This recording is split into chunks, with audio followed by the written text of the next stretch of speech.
Hey guys, good morning, welcome back to my channel. आए पास सब बच्चों को। तो गाइज आज करने वाले हैं एज, ठीक है। तो काफ़ी प्यारी क्लास मिलने वाली, काफ़ी सारी क्लास होगी, इन क्लासों को आप देख लेना। उससे पहले अगर आपने हमारे चैनल को सब्सक्राइब नहीं किया, चैनल को सब्सक्राइब कीजिए और ज़्यादा से ज़्यादा सपोर्ट कीजिए। फटाफट से करेंगे प्यारे प्यारे क्वेश्चन, हर एग्जाम को आपको तैयारी कराऊंगा बिल्कुल ईजी में। तो क्वेश्चन फर्स्ट काफ़ी इंपॉर्टेंट है। क्या बताया गया क्वेश्चन में? कह रहे 6 वर्ष पूर्व कुणाल तथा रोहित की आयु का अनुपात दे रखा है, ठीक है, और 4 वर्ष बाद दे रखा है, ठीक है। 6 वर्ष पूर्व, देखो प्रेजेंट एज मान लो, प्रेजेंट एज कुणाल और रोहित के बारे में बात कर रहे हैं, कुणाल और रोहित के बारे में। तो 6 वर्ष पूर्व की बात करें, 6 वर्ष पूर्व की तो कितनी दे रखी है? ये दे रखा है 6:5।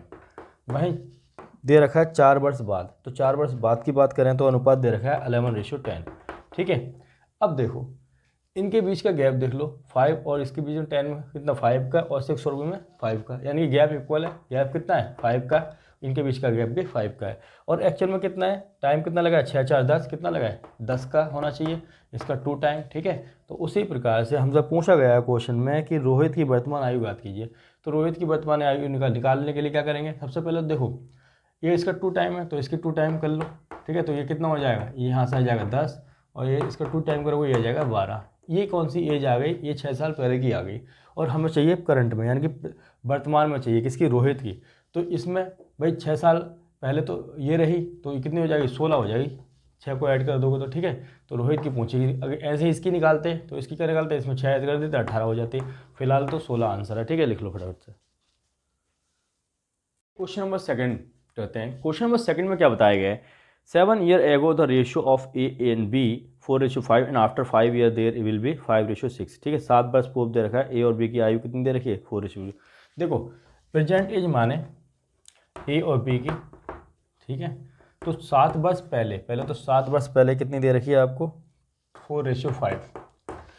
और बात करें तो 7 वर्ष के बाद, ठीक है, 7 वर्ष बाद कितनी दे रखी है? तो ये दे रखी है 5:6, ठीक है। बस इनके बीच का गैप देख लो। तो 5 और 6 के बीच का 1, और 4 और 5 के बीच का गैप भी 1 है, यानी कि गैप इक्वल है। इक्वल होने की कंडीशन में यहाँ से देखो टाइम कितना लग रहा है? 7 7 14 साल लग रहा है, इसका 14 टाइम। तो ये भी ना हो गई, इसका 14 टाइम 14 5 70 साल रही होगी। ये इसका 14 टाइम कितनी रहोगी? 56 रहेगी। हमसे क्या पूछा है? हमसे पूछेगा वर्तमान आयु पूछी गई इन दोनों की, ठीक है।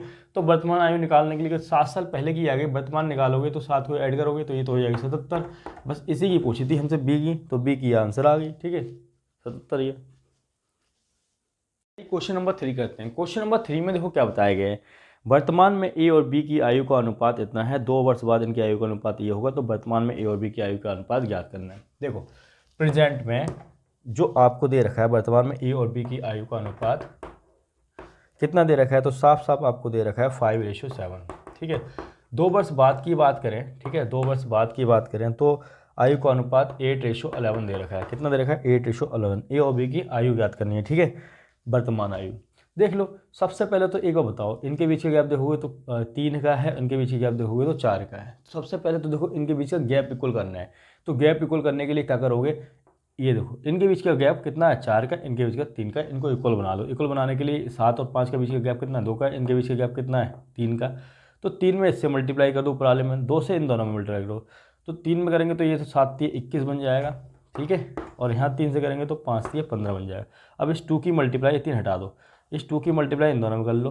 तो ये हो जाएगा 16, 8 दूनी 16, 2 से इसमें करोगे तो 22 हो जाएगा। अब देखो अब गैप इक्वल आ गया, इसके बीच का भी है, इसके बीच का भी 1 1 का आ गया। कितना आ गया? 1 का। एक्चुअल में 1 का नहीं, कितने का है? 2 का है, इसका 2 टाइम, ठीक है। तो उसी प्रकार से ये एज भी 1 ना होके इसका 2 टाइम 42 साल की रही होगी, इसकी, इसका 2 टाइम 30 साल की। तो 30 42 आपके आंसर आ गए, ए बी की एज आ गई, ठीक है। क्वेश्चन नंबर 4 करते हैं। क्वेश्चन नंबर 4 में देखो क्या बताया गया है। 10 वर्ष पूर्व एक पिता की आयु उसके पुत्र की आयु की 3 गुनी है। वर्तमान में पिता की आयु पुत्र की आयु की 2 गुनी है। तो पिता की वर्तमान आयु ज्ञात करनी। देखो सबसे पहले तो फादर और सन, फादर और सन की बात करें, ठीक है। तो दे रखा है 10 वर्ष पूर्व, 10 वर्ष पहले की बात करें तो अगर पिता की आयु 3 होगी तो पुत्र की 1 होगी, तिगुनी की बात कर रहे हैं, ठीक है। और बात करें आपको दे रखा है प्रेजेंट में, ठीक है, ये प्रेजेंट है, ठीक है। तो ये प्रेजेंट है दुगनी, पिता की आयु दुगनी है किसकी? सन की, ठीक है।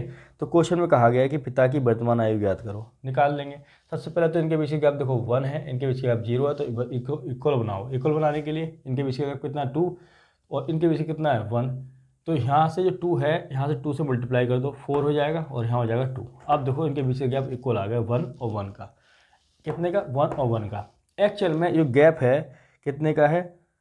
10 का है। कितने का है? 10 का है। तो ये 10 का है, इसका 10 टाइम, ठीक है। तो उसी प्रकार से जो एज होगी पिता की, ये 4 ना होगी, इसका 10 टाइम 40 साल रही होगी। कितनी होगी पिता की एज पूछिए ना, तो 40 साल आ गई। लिख लो फटाफट से। क्वेश्चन नंबर 5 करते हैं। क्वेश्चन नंबर 5 में देखो क्या बताया गया है। The current age of Sonali and Monali are in the ratio, पर प्रेजेंट एज दे रखिए 5:3, ठीक है। 5 years from now their age will be, कितने होगी? 10:7, ठीक है। लिख लो फटाफट से। प्रेजेंट एज, ठीक है, सोनाली और मोनाली 5:3, ठीक है, 5:3। 5 वर्ष बाद, यही दे रखा है ना, हाँ, 5 वर्ष बाद कितनी हो जाएगी? 10:7। इन दोनों के बीच का गैप देखो, इसके बीच की गैप और इसके बीच का 5 और इसके बीच की गैप निकालोगे तो कितने का आ जाएगा? 4 का। तो गैप को इक्वल बना लो। तो यहाँ कितने गैप है? 2 का, तो 2 की मल्टीप्लाई नीचे करोगे। इनके बीच गैप 3 का है, तो 3 की मल्टीप्लाई ऊपर करोगे, ठीक है। तो यहाँ ऐसे कर दे रहा हूँ, यहाँ 2 और यहाँ 3, इनके बीच का गैप। तो 3 से ऊपर मल्टीप्लाई तो ये तो 15 बन जाएगा। कितना बन जाएगा? 15। अब 3 से मल्टीप्लाई 3 में भी करनी पड़ेगी, तो 9 बन जाएगा। अब यहाँ गैप कितने का है? इन दोनों के बीच में 2 का था, तो 2 से मल्टीप्लाई यहाँ, ये तो 20 बन जाएगा, ठीक है। और यहाँ कितना? 14 बन जाएगा। तो इनके बीच की गैप इक्वल हो गया, इसके बीच का गैप भी और इसके बीच का गैप भी 5-5 हो गया। बस यही बनाता है। एक्चुअल में भी 5 का ही है इसका बन टाइम। तो आपसे पूछा गया है मोनाली की एज 9 ना होकर इसका बन टाइम 9 ही साल रही होगी। यही आपका आंसर है, ठीक है। तो प्यारे सा है, फटाफट से नोट डाउन कर लो।